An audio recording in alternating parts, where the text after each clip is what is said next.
New world के मुअज़्ज़िज़ दोस्तों, मैं हूं हसन अली और आप तमाम देखने और सुनने वालों को अस्सलाम वालेकुम।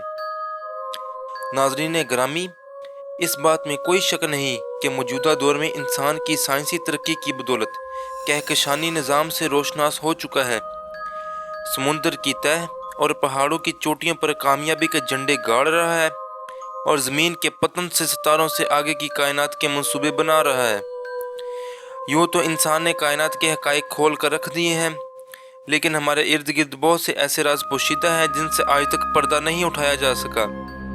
और आज भी इस कराए अर्ज पर बहुत से वाक़यात रोनमा होते हैं और कई आसार ऐसे मौजूद हैं जो सदियों से इंसानी अक्ल के हैरान होने का बायस बने हुए हैं और जिनके मतलब साइंस सवालिया निशान बनी हुई है।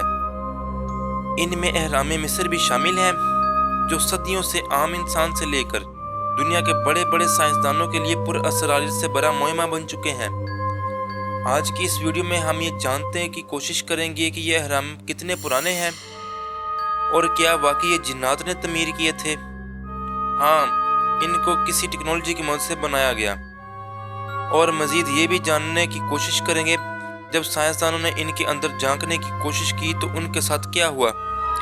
तो चैनल पे नए आने वाले दोस्तों से दरख्वास्त है कि हमारे इस यूट्यूब के मुनफरिद चैनल को सब्सक्राइब कर दें ताकि आप तक इल्मी, अदबी और तारीखी वीडियो की नोटिफिकेशन बाकायदगी से पहुंचती रहे। नाज़रीन ग्रामी, अपनी अजीबो-गरीब साख्त और हैरत अंगेज़ खसूसियात आसार कदीमा से दिलचस्प रखने वाले लोगों के लिए एहराम मिस्र कशिश और तजस्सुस का बायस है, क्योंकि बड़े बड़े पत्थरों को इस उम्दगी से और इस तरतीब से जुड़ा हुआ देखकर हर कोई कदीम मिस्र तहजीब के कारीगरों को दाद दिए बगैर नहीं रह सकता। उन्हें देखते ही सबसे पहले ज़हन में ये सवाल उभरता है कि आखिर इस नादर और अजूबा रोज़गार अमारत क्यों और किस तरह तमीर किया होगा।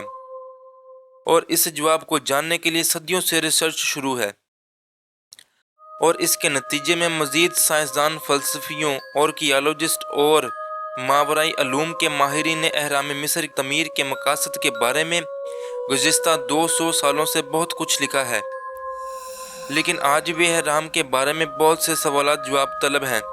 बाज़ माहिरीन मिस्रियात एहराम को सिर्फ मकबरा करार देते हैं, लेकिन बाज़ का यह ख्याल है कि एहराम कदीम अलूम के बायस हैं और इन्हें इंतहाई हवलनाक तूफ़ान और तबाहियों के खतरे के पेश नज़र कदीम मिस्रियों ने अपनी किताबों और इजादात और अलूम को एहराम में महफूज कर लिया था। नाज़रीन ग्रामी, कुछ रिसर्चर्स का यह ख्याल है कि एहराम खिलाई मखलूक ने तमीर किए हैं जिससे वो दूसरे सियारों से रब्ता कर सके, और बाज़ माहिरीन के मुताबिक एहराम ज़लज़लों को रोकने का काम करते हैं। और चंद मशहूर साइंसदानों का ये भी ख्याल है कि एहराम दरअसल पावर प्लांट्स हैं जिन्हें कदीम अदवार की तरक्की याफ्ता कौमें तवानाई के लिए इस्तेमाल किया करती थी। मुअज़्ज़िज़ दोस्तों, याद रहे कि इन एहरामों के बारे में सबसे पहला जिक्र हमें यूनानी तहरीकदान हेरोडोटस करते हुए नजर आते हैं, जिसने तकरीबन 450 कबल मसीह मिस्र में कदम रखे और वहाँ के लोगों को बतौर गाइड साथ लेकर एहराम का कामों का मुआयना शुरू किया। हेरोडोटस के मुताबिक तकरीबन 1 लाख मजदूर कारीगरों ने मिलकर 20 साल के अरसे में कूफों के एहराम की तमीर मुकम्मल कर दी थी और यहाँ हर वक्त 20,000 मजदूर काम करते रहते थे, जबकि हर घंटे में 2 से 3 पत्थर लगाए जाते। इस तरह 3 लाख पत्थरों से एहराम की इमारत मार्ज़ वजूद में आई। नाज़रीन ग्रामी, इस एहराम के मुताबिक अहमद रज़ा कादरी बरेलवी का नुक्ता नज़र ये है कि एहराम का बनना सबब जन्नात की कारस्तानी है। अगर देखा जाए तो ये सवाल उठता है कि जन्नात को ऐसी इमारत बनाने की क्या ज़रूरत थी। खलीफा माऊन रशीद के बारे में ये कहा जाता है कि इस्लामी दुनिया के पहले बादशाह थे जिन्हें इल्मी और तहकीक का शौक था।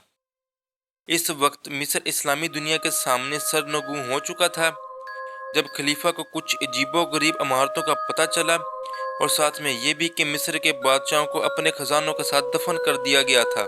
लिहाजा माऊन रशीद अपने सैकड़ों तहकीकारों को लेकर निकला और आजकल जहां अबुल होल का मुजस्मा है, जो कि उस वक्त मट्टी में दफन हो चुका था, इसके ऊपर पड़ाव डाला। लेकिन इनको सख्त मायूसी तब हुई जब इन्हें एहराम में जाने के लिए कोई दाखिली रास्ता न मिला, मगर खलीफा उसमें दाखिल होने का रास्ता सोचता रहा اور آخرکار خلیفہ نے اس توڑ کر احرام میں جانے کا راستہ بنانے کا کہا، لیکن احرام اتنا مضبوط تھا اس پر کوئی بھی چیز اثر نہیں کر رہی تھی۔ لہٰذا اس نے یہ طریقہ نکالا، پہلے پتھروں کو گرم کیا جائے اور پھر ان کے اوپر ٹھنڈا پانی ڈالا جائے، پھر اس سے پتھر دھڑک گئے۔ آخرکار ان کی پہنچ کوئین چیمبر اور کنگ چیمبر تک ہوئی، جہاں پر خزانہ تو دور ممیز بھی نہیں تھی، اور مامون رشید دل برداشتہ ہو کر چلا گیا اور سارا کام وہیں کا وہیں رہ گیا۔ نپولین بوناپارٹ نے بھی ان اہراموں کی شہرت سن رکھی تھی، لہٰذا اس نے مصر پر حملہ کر کے گیزا پر قبضہ کر لیا اور پھر اہراموں کی بنیادوں سے کھول کر اندر جانے کا راستہ بنایا، جس کے بعد کام روک دیا گیا اور نپولین اکیلا اندر داخل ہو گیا۔ کہا جاتا ہے کہ وہ کافی دیر تک اندر رہا، اور جب وہ باہر آیا تو اس کے چہرے پر کافی خاموشی نظر آ رہی تھی۔ کہا جاتا ہے کہ نپولین احرام میں کسی ایسی جگہ چلا گیا تھا جہاں براہ راست احرام کی شعاعیں پڑ رہی تھی، جس سے اس کی دماغی صلاحیتیں بیدار ہو چکی تھی اور اس نے اپنا مستقبل دیکھ لیا تھا۔ جبکہ وہ اپنی روزمرہ کی ڈائری میں لکھتا ہے کہ میں ایسی جگہ پہنچ گیا تھا جہاں مجھے پر اسرار کمرے نظر آئے، جو کہ دیکھنے میں ایسا معلوم ہوتے تھے، جنہیں دیکھ کر لگتا تھا کہ ان کی تعمیر کسی انسان کے بس کی بات نہیں، مگر اس تصور کو ماننے میں بعض قباحتیں یہ بھی ہیں۔ اول یہ کہ گیزا کی تعمیر میں 30 لاکھ سے زیادہ گرینائٹ کے پتھر استعمال کیے گئے، جن کا وزن 6.2 ٹن سے لے کر 70 ٹن تک تھا۔ اس پتھر کو بغیر کسی سٹینلیس سٹیل کٹر اور لیزر کٹر سے کٹ کرنے کے علاوہ کوئی راستہ نہیں۔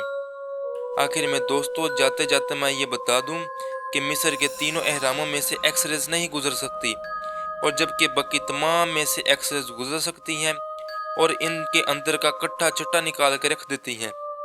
جی تو پیارے دوستو، یہ تھی ہماری آج کی ویڈیو۔ ویڈیو پیاری لگے تو اسے لائک کرتے ہوئے اپنے دوستوں کے ساتھ ضرور شیئر کیجیے گا۔ انشاءاللہ آپ سے ملاقات ہوگی اگلی ویڈیو میں، تب تک کے لیے اپنا اور اپنے پیاروں کا خیال رکھیے گا۔ اللہ نگہبان۔